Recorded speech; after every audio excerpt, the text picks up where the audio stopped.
ఎందుకంటే ఇప్పుడు నేను రాజుని, నా పరువు పోద్ది. నేను అడిగాను నిన్ను, నువ్వు చేయకపోతే నా పరువు పోద్ది, నా గౌరవం కూడా పోద్ది. నువ్వు ఏదోటి చెయ్యి, నాకు ఆ శక్తి లేదు.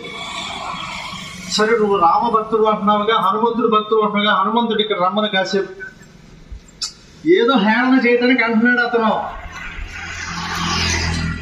లేదు ప్రభు, నాకు ఆ శక్తి లేదు మహారాజా, నన్ను నమ్మండి. ఈ నాలికి రామా అంటం తప్పితే, హనుమా అంటం తప్పితే ఇంకా నాకేం తెలియదు. నేను ఎవరిని బ్రతికించలేదు, నా వాళ్లే పోయారు. ఓహో, అర్థమైంది. నీ చేత ఎలా నేను మహిమ చేయించాలో నాకు బాగా తెలుసనే ఇలా జావు అన్నాడు. ఇంతలా ఉన్నాళ్ళు ఆయన భటులు వచ్చారు. ఒకడు తైశాను, మంచి మంచి బాడీ కండలు తేలి, ఒకడు అంత స్లాబ్ దాకా ఉన్నాడట. చేతిలో కొరడాలు తీసుకుని వచ్చారు. ఎవరో ఈ స్వామి ఏదో కొంచెం క్రాక్ లాగా ఉన్నాడు, ఇతని సంగతి చూడండి, మహిమ చేయని అంటున్నాడు, ఏదేదో చెబుతున్నాడు సమాధానం. మీరందరూ ఏమన్నా చనిపోయినా బతికిచ్చానని మీరు చెబుతున్నారు. లేదు ప్రభు, అందరూ చెబుతున్నారండి. సరే, ఓ పని చేయండి, ఇతనికి 4 తగిలిచ్చండి. ఏం తగిలిచ్చండి? కొరడాలు ఉన్నాయి కదా, కొరడాలతో 4 బాదండి. అప్పుడు ఇతనికి కాస్త అహంకారం తగ్గి నేను చెప్పినట్టుగా ఏదో ఒక మహిమ చేస్తాడు. ఇప్పుడు నువ్వు మనిషిని బ్రతికించక్కర్లా, ఏదో ఒకటి చెయ్యి, నేను రాజును అడుగుతున్నా కదా, నీ ఇష్టం. నాకు ఆ శక్తి లేదని ఇలాగే కూర్చున్నాడు. రౌండ్ అప్ చేశారు, ఇంత కొరడాలు పట్టుకుని. ఒకడు అంత ఉన్నాడు. ఎదురుగా రాజు కూర్చొని ఉన్నాడు, ఈ ఎదురుగా ఇలా కూర్చొని ఉన్నాడు. చుట్టూ చేరారు అందరూ. ఇలా కొరడాలు ఎత్తారంట చుట్టూ ఉండి స్వామి వారిని కొడతానికి. ఎవరిని? అది అలా పైకి ఎత్తులోడు చేయి అలాగే ఉందంట, ఎదురులోడు చేయి అలాగే ఉందంట, ఎరుగులోడు చేయి అలాగే ఉందంట.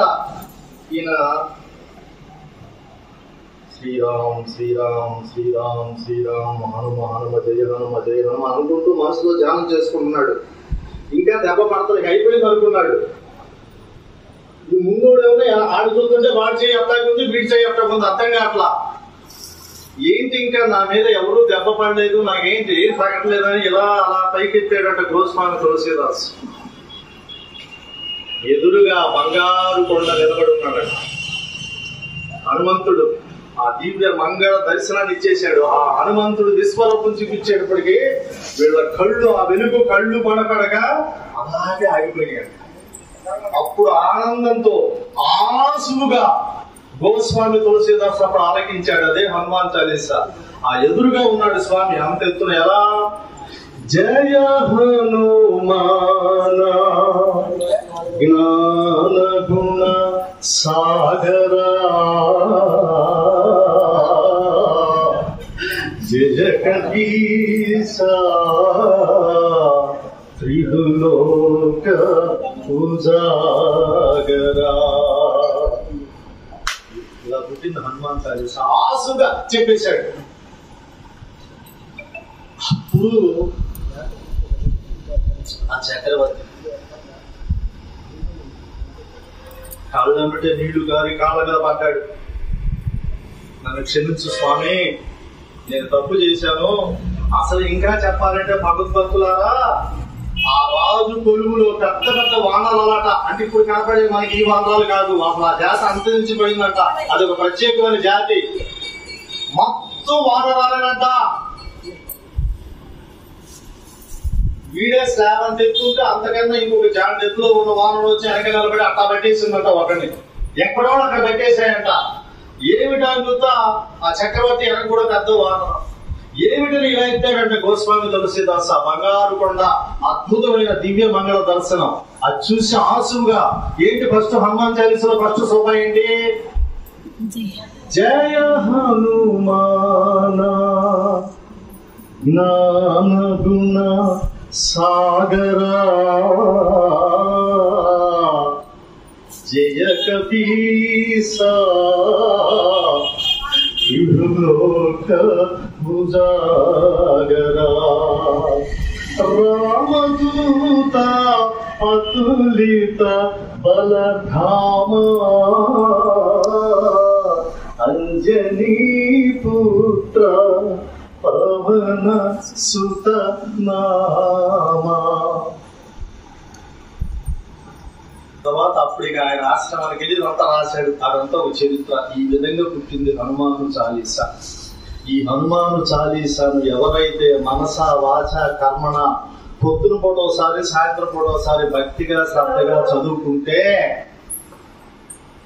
మీ ఇంట్లో ఏమన్నా వేప చెట్టు ఉందా, మందారం చెట్టు ఉందా, అరటికాయ చెట్టు ఉందా, ఏ చెట్టు ఉంటే ఆ చెట్టు మీద కూర్చొని మిమ్మల్ని, మీ బిడ్డల్ని, మీ గ్రామాన్ని కంటికి రెప్పలా కాపాడతాడు ఆ బంగారం. ఆయన పని అదే.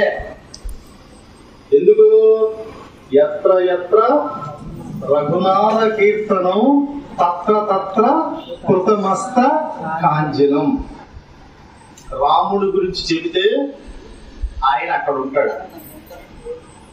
ప్లీజ్, రాముడి గురించి చెబితే ఎవరుంటారు అక్కడ? ఓకే, కరెక్టేగా. ఇప్పుడు ఈ ప్రశ్న చెప్పండి. హనుమంతుని గురించి చెబుతూ ఉంటే అక్కడ ఎవరుంటారు? ఇంకా ఆ లావుడు అమ్ముకుంటారా? ఎవరామె? ఆయన తర్వాత వాళ్ళ తమ్ముళ్ళు మొత్తం ఫ్యామిలీ మొత్తం వస్తుంది. రామరంజన జన్మ జన్మాంతర దుఃఖ భంజన. డిక్లేర్ 100 రూపాయల మీద స్టాంప్ రాసి ఇచ్చేయటమే. రామ భజన జన జన్మ జన్మల దుఃఖ భంజన. ఇతర చింతనలు మనసున మోదలు తిరముగా మారుతి సేవలు సుఖములు ఎంటెందునా శ్రీరామ కీర్తన అందందున హనుమాను నర్తన. శ్రీ హనుమాను గురుదేవు చరణములు ప్రియపర సాధక శరణములు.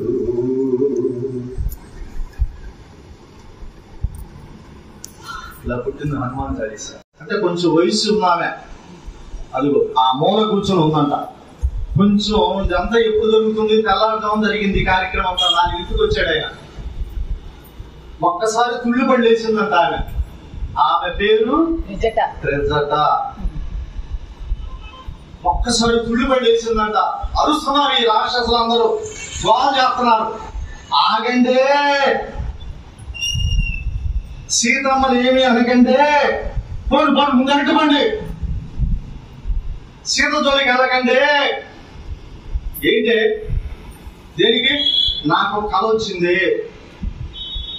నీకు కళ వచ్చిందా? నీకు కొంచెం ఈ మధ్య వయసు పెరిగింది కదా, వయసు పెరిగితే నిద్ర పట్టదు, అందుకని నీకు ముసలితనం వల్ల నిద్ర పట్టగల అంటున్నావేమో. కాదు కాదే, నాకు తెల్లవారుజాములు వచ్చిందే కళ. ఈ తెల్లవారుజాములు వచ్చిన కళ నిజమవుతుంది. ఏంటి ఆ కళ? ఇలా అంటే చెబుతా. అమ్మవారిని పక్కన కూర్చోబెట్టారు, ఇదంతా వచ్చి ఈ చుట్టూ చేశారు.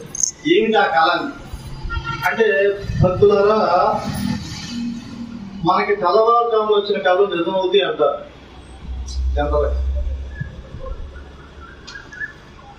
అంటే కొన్ని పిచ్చి పిచ్చి కళ. కోటి రాక్షసుల ఆవల ద్రోసి ఒక్కతో దోషేసిందంట. ఆమె మీద పడుతున్నారు. అందున్నవక వృద్ధ రాక్షసి కోటి రాక్షసుల ఆవల ద్రోసి కావలనన్నా నన్ను వధింపుడు సీతను మాత్రము హింసింపకుడు. దారుణమైన కలకంటి నేను దానవుల గది ప్రణయం నేను అని పల్కె త్రిజట స్వప్న వృత్తాంతము భయకంపితలైరి రాక్షసీ గణము శ్రీ హనుమాను గురుదేవులు నాయక పలికిన సీతా రామ కథ నే పలికెదా సీతా రామ కథ. షేక్ అయ్యారంట మంత్రులు వాళ్ళందరూ. ఊరి నాయనో ఊరి నందన తేజ ప్రతాప అది పవర్.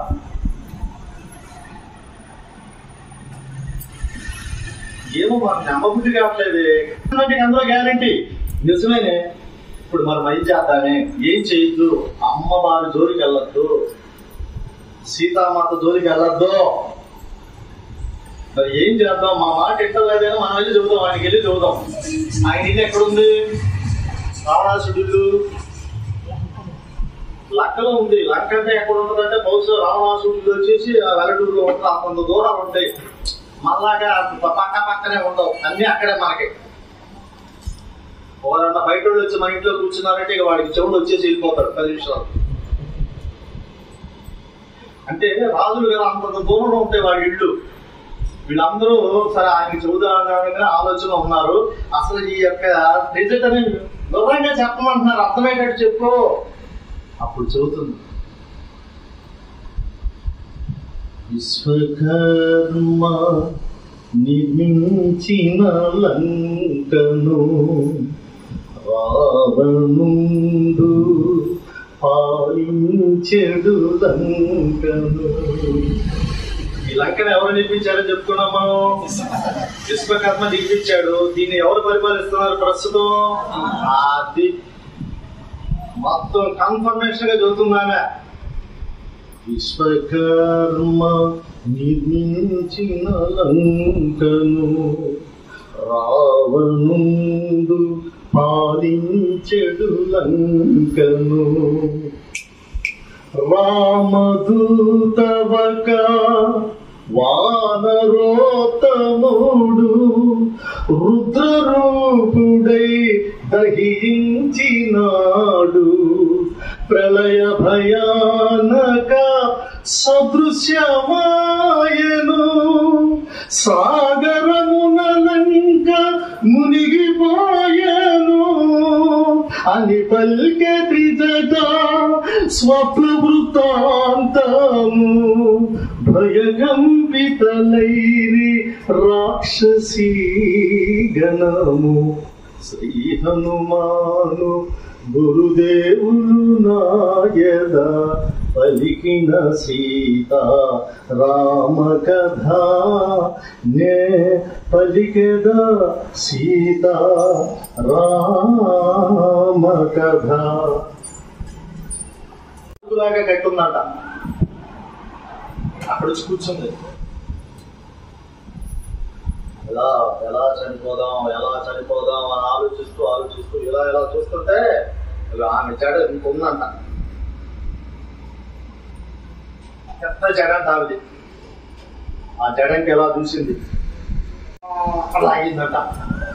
ఇక్కడ వచ్చి ఆగింది. ఈ జడ ఉందే, ఈ జడని ఇలా రౌండ్ అప్ చేసి ఇలా పట్టుకుంది. ఈ చెత్త పట్టుకుంది, ఈ దండకి వేసేసింది. ఇప్పుడు ఆ కొమ్మను వదిలేస్తే ఏమవుతుంది? వెళ్ళిపోద్ది పైకి.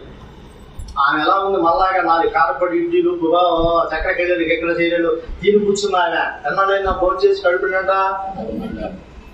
మనం 2 గంటలు కనుక ఆగితే నాయన అక్కడే కనపడుతుంది రామరావణ సంహారం కనపడుతుంది. మన కోసం ఒక కన్నీరు చుక్క కార్చకపోతే ఎందుకు ఇవన్నీ ఎందుకు? ఈ పదవులు ఎందుకు? ఈ అధికారులు ఎందుకు? ఈ నగలు ఎందుకు? ఈ డాబాలు ఎందుకు? ఇవన్నీ ఎందుకు? ఎవరి కోసం?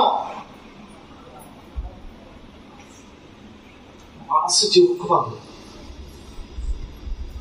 వెంటనే ఆ గట్టెక్కింది, రౌండ్ అప్ చేసింది. ఆ కంపెనీ కాలుస్తుంది. లాస్ట్ మూమెంట్ అనుకుంది, అయిపోయింది నా పని. నిజంగా రావణాసుడు చెప్పింది కూడా నిజమేనేమో. మరి నిజంగా 10 మాసాలు అయింది కదా, రాలేదే. నేను ఏమైపోయాను?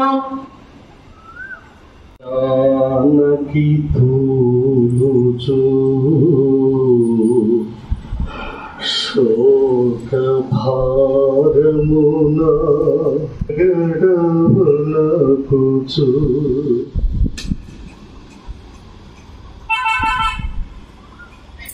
శోక భారమున గడగడవనకుతు జరిగి జరిగి అశోక శాఖల భూతగాగుని మెల్లగా నిలిచి శ్రీరాముని కడసారి తలచుకొని తన మెడ జడతో ఉరిబోసుకొని ప్రాణత్యాగము చేయబూనగా శుభశకునములు తోచెవింతగా.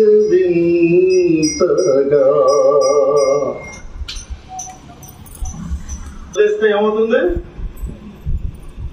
ఆమెకు కొన్ని శుభశకునాలు తోచినాయి అంట. అదేమిటంటే ఎడమ కన్ను అదిరిందంట, ఎడమ భుజం అదిరిందంట, ఎడమ తొడ అదిరిందంట. ఇంకా ఇలా అదింది అనేటప్పుడు పైన ఎవరున్నారు?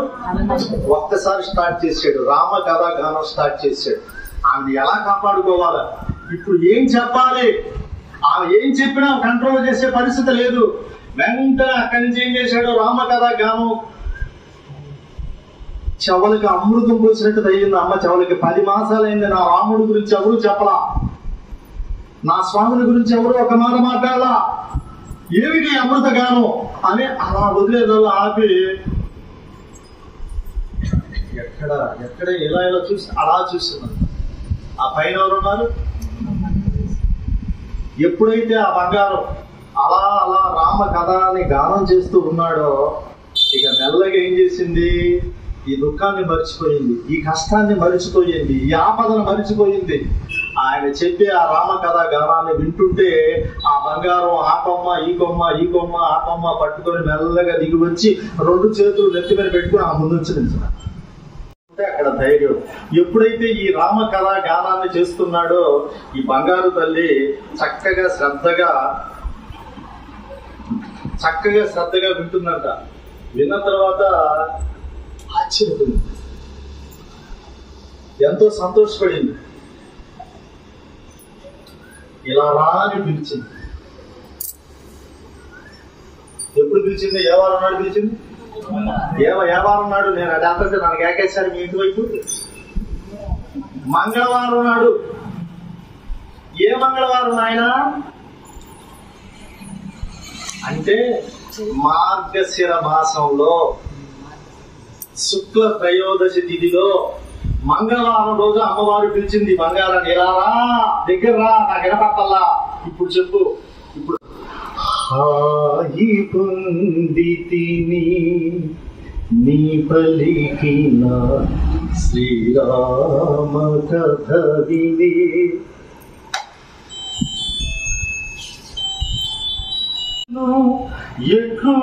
ఎక్కుగాంచితివి వారి మాటలను ఎట్లు వింటివి వారి గుణములను ఎట్లు తెలిసితివి అని పల్కె సీత హనుమంతునితో రామ కథను కిటించిన వాణితో శ్రీ హనుమాను గురుదేవులు నాయన పలికిన సీతా రామ కథ నే పలికెద సీతా రామ కథ.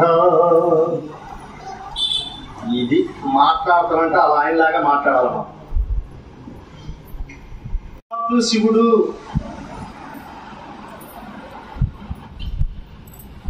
ఓ హనుమంత హాయి పొందితిని. దేనికి? నీ పలికిన శ్రీరామ కథ విని. ఎందుకంటే రామ కథ అంత తీయగా ఉంటది. ఎంత తీయగా ఉంటది? చెరుకు గెడల కన్నా, చక్కెర పొంగల కన్నా, ఈ నూజివీడు రసాల కన్నా ఇంకా రుచిగా ఉంటదంట. అంత ఆనందం పొంది వారి గుణములను ఎట్లు తెలిసితివి అని పలికె సీత హనుమంతునితో రామ కథను కీర్తించిన వానితో. భగవద్భక్తులారా, అంటే మనం ఏం చేసినా ఇష్టంతో చేయాలి. ఆ పూజ కనీసం వాళ్ళ అమ్మ పాలన్నీ ఇవ్వలేదట, 4 కాయలు కూడా పెట్టలేదట. వెంటనే ఆకలితో నగలగలాడిపోయాడట. సరే కానీ హనుమా, ఇదంతా పక్కన పెట్టు, టైం లేదు, వాళ్ళు వస్తారు. కానీ నా రాముడు ఎలా ఉన్నాడో, నా దేవుడు ఎలా ఉన్నాడో, నా దైవం ఎలా ఉన్నాడో, నా మీద మనస్సుతోనే ఉన్నాడా? 10 సంవత్సరాలు అయిందిగా, మర్చిపోయాడా? ఎందుకు ఇక్కడికి రావా అని క్వశ్చన్ వేసింది. ఎవరు తెలిసింది? అంటే మనకేదన్నా కష్టాలు వస్తే, మనకేదన్నా కన్నీళ్లు కారితే ఆ బంగారానికి చెప్పుకోవాలి. అట్ట కాకుండా మన ఎదురింటికి వెళ్ళి ఎక్కాయమ్మ పిన్నికి చెప్పామనుకో, అన్నాక కొద్ది గొప్ప స్టార్ట్ అయినాక, చెవుడు వచ్చినాక అప్పుడు ఇప్పుడు గొడవ వస్తారు. మామూలు టైంలో వీళ్ళకి టైం కుదరదు. అసలు భక్తుడు ఎలా ఉండాలి? హనుమంతుడు ఎవరు? భక్తుడా భగవంతుడా? భగవంతుడు కదా. రామ భక్తుడు కరెక్టే. మరి మన ఆయన ఎందుకు కొడుతున్నాం? ఈ భక్తుడే ఆ భగవంతుడు తీసుకొచ్చి ఇక్కడ నిలబెట్టిన భక్తుడు. అది అలా ఉండాలి. ఆయన ఏమమ్మా మీ ఆయన కూడా తీసుకురావచ్చు కదా. లేదు, మాకేంటంటే ఏడిపోతాడు, ఏడో వస్తాను నేను వస్తాను. ఎంత వాళ్ళ మనసును గెలవాలండి. ఆ భక్తుడు ఏం చేశాడు? మొత్తం వాళ్ళ ఫ్యామిలీ మొత్తం ఏం తీసుకొచ్చి పెట్టాడు అంటే, ఈ సుందరకాండ ప్రవచనం ఎక్కడ జరిగితే అక్కడ రామ లక్ష్మణ భరత శత్రుఘ్నులతో పాటు 3 కోటి దేవతలు వచ్చి ఇలాగే కళ్ళంటే నీళ్లు కాలుస్తూ కూర్చొని నుంచొని అక్కడ బయట నిలబడి వింటారంట. అలాంటి దివ్యమైన ఈ సుందరకాండ ప్రవచనాన్ని మనం చెప్పుకునే అదృష్టం మనకు కలిగింది. ఫైనల్ గా ఈ రోజుతో ముగిస్తున్నాం. ఒక 2 నిమిషాల్లో చెప్పు, ఎలా ఉన్నాడు నా దేవుడు? నా రాముడు ఎలా ఉన్నాడు? 10 మాసాల నుంచి బోరు బోరు నడుస్తున్నా ఆ రావణాసుడు వచ్చి కారు పూతలకు వస్తున్నాడు. అసలు నిన్ను మర్చిపోయాడు నీ రాముడు అంటున్నాడు. నీ మీద ప్రేమ లేదంటున్నాడు. చెప్పు, ఎలా ఉన్నాడు నా దేవుడు? ఇప్పుడు ఇది పరీక్ష స్వామి వారికి. ఏం చెప్పాలా రాముడు గురించి? అమ్మవారితో ఏం చెప్పాలి? ఒక రకంగా రావణాసుడు నిజమే చెప్పాడు, పిచ్చివాడు అయిపోయాడు రాముడు. ఎందుకు? ప్రేమని పొందలేని వ్యక్తి నిరాశ నిస్పృహకు గురవుతాడు. ప్రేమలో గెలవలేని వ్యక్తి పిచ్చివాడు అయిపోతాడు.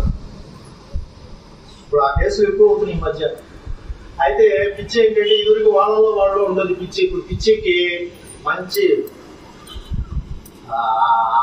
మధ్య మామిడికాయల మొక్కలకి మంచి కత్తి ఉంటుంది చూసారు, ఆ కత్తులు తీసుకుని తిరుగుతున్నారు జనాలు. ప్రేమలో ఫెయిల్ అయిన వాళ్ళు. మగవాళ్ళు అయితే పర్ల, ఆడపిల్లలు కూడా తయారయ్యారు. నాకు దక్కన వాడిని చంపేస్తారని ఈ అమ్మాయి, నాకు దక్కన దీన్ని చంపేస్తానని వాడు. ఇంత తలపడి చచ్చిన. ప్రేమ అంటే ఏంటి? త్యాగం. ప్రేమ అంటే నువ్వు సుఖంగా ఉందని కోరుకోవటం. ప్రేమ అంటే నేను ఓడిపోతాను నువ్వు గెలువు అంటాం. ప్రేమ అంటే నేను కింద ఉంటాను నా చేయి పట్టుకుని నువ్వు పైకి వెళ్ళు అంటాం. ప్రేమ అంటే అది. ఈ చెత్త చెత్త సాంప్రదాయాలు, ఈ టీవీ సీరియల్స్ ఇవన్నీ వచ్చి మన భారతీయ సనాతన సాంప్రదాయాన్ని, హైందవ సాంప్రదాయాన్ని సర్వనాశనం చేస్తున్నాయి భక్తుల. రసవర్ణగిరి పర్వతం మీద వెయిట్ చేస్తూ ఉన్నాడు వాళ్ళ తమ్ముడితోనూ సుగ్రీవుడితోనూ, వాళ్ళందరితో కూర్చొని వెయిట్ చేస్తున్నాడు ఈయన కోసం. ఎలా ఉన్నాడు నా రాముడు చెప్పమంటే అప్పుడు చదువుతున్నాడు. ఇది పరీక్ష, అమ్మవారి పరీక్ష ఎదుర్కొంటున్నాడు స్వామి. బోలు బోలు కళ్ళంటే నీళ్లు వచ్చేసినాయి. రావణాసుడు అలా అన్నాడు, నిజమేనా? నిజమే. ఎందుకంటే ఏ పూల చెట్టు కనపడ్డా సీతా సీత అని వెళ్ళిపోతున్నాడు. ఏ పూల తీగ కనపడ్డా లక్ష్మణ అదిగో మీ వదిన నేను ఆ చెట్టు కింద కూర్చునేవాళ్ళం, నీ గురించే మాట్లాడుకునేవాళ్ళం. మీ అమ్మ సుమిత్రమ్మతో గురించి మాట్లాడుకునేవాళ్ళం, కైకేయి అమ్మ గురించి మాట్లాడుకునేవాళ్ళం. వాడు ఉన్నాడే నా చిన్న తమ్ముడు, నీ అన్నయ్య భరతుడి గురించి చెప్పేది. అదిగో లక్ష్మణ ఇక్కడే మేము ఇద్దరు కూర్చున్నాం. ఆ కాయలు అందకపోతే, ఆ పూలు అందకపోతే నేను మీ వదిలిన నా బుధాల మీద ఎక్కించుకుంటే ఆ పూలు కోసేది. లక్ష్మణ ఏంటి నా సీత, ఎక్కడ నా సీత, ఎలా ఉంది నా బంగారు తల్లి అని బోరున ఏడ్చేవాడమ్మా. ఏం చెప్పను నీకు, ఎలా చెప్పను? సర్వజీవన సంప్రీతి పాత్రుడు కమల నేత్రుడు దయాసాంద్రుడు.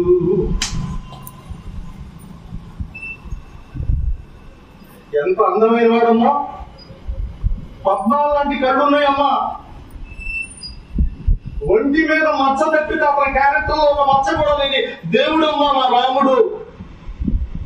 రాముడంటే నీ భర్త అనుకుంటున్నామే కాదు, ఈ సకల చరాచర సృష్టిలో ఎవరికి కష్టం వచ్చినా, ఎవరికి కన్నీరు కారినా రామా అంటే ఏంటి వాడి కష్టాలు, కన్నీళ్లు, కలతలు తీర్చే దేవుడమ్మా నా స్వామి. నిన్ను గురించి పిచ్చివాడైపోయాడమ్మా, నీకేం చెప్పను. సర్వజీవన సంప్రీతి పాత్రుడు కమల నేత్రుడు దయాసాంద్రుడు బుద్ధియందు బృహస్పతి సముడు కీర్తియందు దేవేంద్రుని సముడు క్షమాగుణమున పృథ్వీ సముడు సూర్య తేజుడు శ్రీ రఘురాముడు అని హనుమంతుడు సీతతో పలికే అంజలి ఘటించి చందన నిలిచే. బలరామా, ఓ బంగారు కొండ, ఓ వాయునందన, నువ్వు నా రాముని గురించి చెప్తూ ఉంటే, నా స్వామిని గురించి చెప్తూ ఉంటే, నా దేవుని గురించి చెప్తూ ఉంటే ఒక గ్లాసు నిండా పోసుకుని అమృతం తాగినట్టు ఉందయ్యా, మరొక గ్లాసు నిండా పోసుకుని విషం తాగినట్టు ఉందయ్యా. పిచ్చివాడైపోయాడు అంటున్నావు కదా, అన్నం తింటలేదు అన్నావు కదా, సీతా సీత అంటూ పరితపిస్తుంటే అన్నావు కదా, నన్నే గురించి ఆలోచిస్తున్నాడు, నన్నే ప్రేమిస్తున్నాడంటే అమృతం తాగినట్టుంది బంగారు కొండ. పిచ్చివాడైపోయాడు, నారచీరలు కట్టుకున్నాడంటే నాకు విశ్వం తాగినట్టుంది హనుమా. ఇది ఎలా ఉంది, ఏం పాపం చేశాం మేము చెప్పాడు లక్ష్మణుడు, చెప్పాడు నా బిడ్డ చెప్పాడు, వదిరా అది బంగారు జింక కాదు వదిరా, అది రాక్షస మాయ వదిరా అని చెప్పాడు. నా దేవుడు పోగొట్టుకున్నా, నా రాముడు పోగొట్టుకున్నా, పడరాని పాటలు పడుతూ ఉన్నా. నా దేవుడు నా మాటకి నేను కోరిన కోరిక ఒక్క మాట ఎదురు చెప్పకుండా సీత ఉండు నేను తెచ్చిస్తానన్నాడు నా దేవుడు.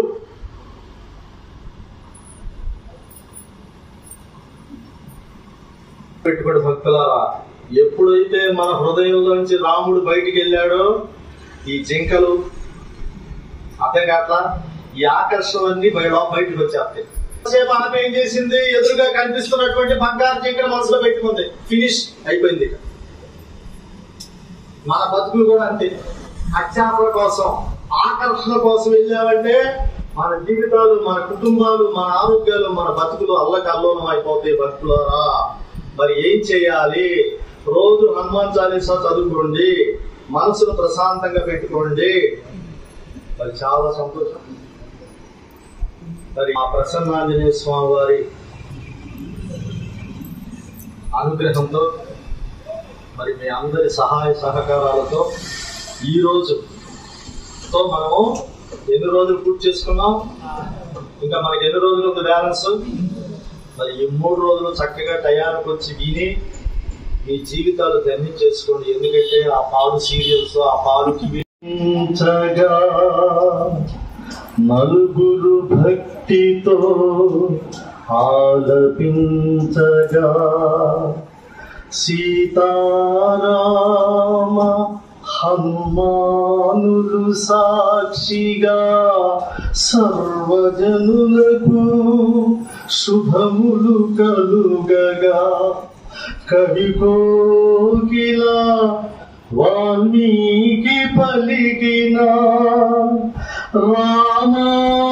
రామాయణమును కేట తెలుగునా శ్రీ గురు చరణ సేవా భాగ్యమున పలికద సీతా రామ కథా శ్రీ హనుమాను గురుదేవులు నాయదా పలికిన సీతా రామ కథా నే పలికద సీతా రామ కథా.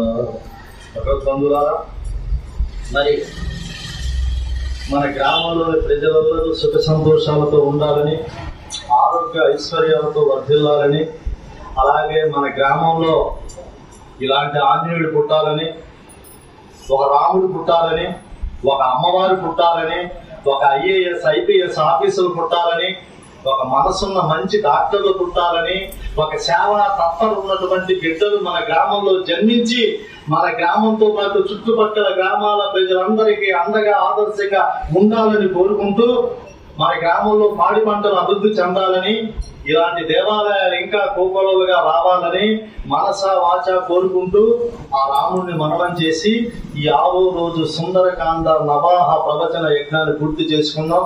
చక్కగా మనసారా చెప్పండి. శ్రీరామ జయ రామ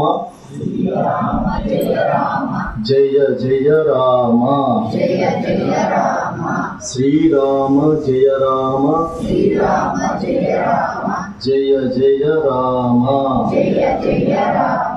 శ్రీరామ జయ రామ జయ జయ రామ శ్రీరామ సీతారామ లక్ష్మణ సమేత నా అంతరాత్మ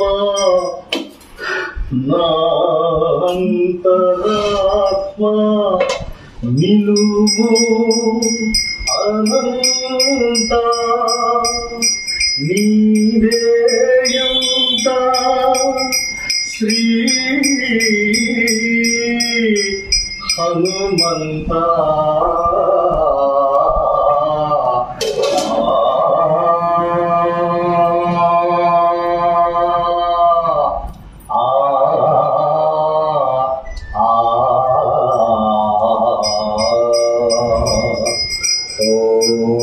శాంతి శాంతి శాంతి. చక్కగా స్వామివారి ప్రసాదం తీసుకొని, నేను 12 సంవత్సరాల నుంచి ఈ సుందరకాండ ప్రవచనం ప్రత్యేకంగా ఇలాంటి గ్రామాల్లో, అంటే ఎక్కడైతే పెద్దవాడు చాగంటి కోటేశ్వరరావు గారు, సామవేదం షణ్ముఖ శర్మ గారు, అలాగే కక్కిపాటి కోటేశ్వరరావు గారు, అలాగే సుందర చైతన్యానంద గారి యొక్క ప్రవచనాలు వినే అవకాశం ఉందని ఇలాంటి గ్రామాల్లో ఈ సుందరకాండ ప్రవచనాలు చేస్తున్నాను. నా వృత్తి జ్యోతిష్యము, వాస్తు, హస్త సామగ్రికం చెప్తుంటాను. నా పేరు అప్పికట్ల వెంకటేశ్వరరావు సిద్ధాంతి. నేను తెనాల్లో ఉంటాను. నేను 30 సంవత్సరాల నుంచి జ్యోతిష్యం చెబుతున్నాను. ఒక 12 సంవత్సరాల నుంచి ఈ సుందరకాండ ప్రవచనాలు చేస్తున్నాను. దాంతోపాటు ఒక 3 సంవత్సరాల నుంచి ఈ సుందరకాండతో పాటు శ్రీరామ పాదుక పట్టాభిషేకం 9 రోజులు చెప్తున్నాను.